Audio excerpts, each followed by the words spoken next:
Hey, this is Marko, and in this video I'm going to show you how to know who viewed your Telegram story. But before I show you how to do that, subscribe to the channel, it helps me out a lot.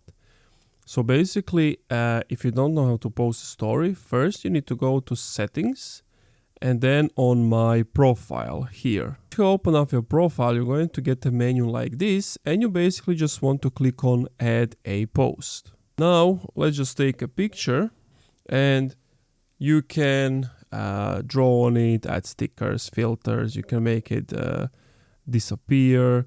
But if I go to next, then you can choose who's going to view that story. So everyone can see the story, your contacts, close friends, or selected users.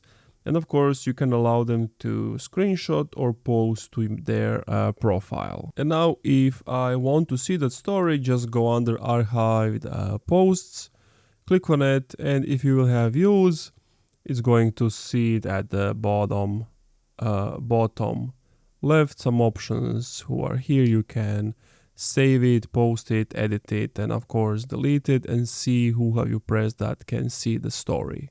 And of course, if you have also posted the story, you can just tap on your profile picture and it's also going to open up this story. And that's it. Thank you for watching this video. If you enjoyed, leave a like, comment, subscribe.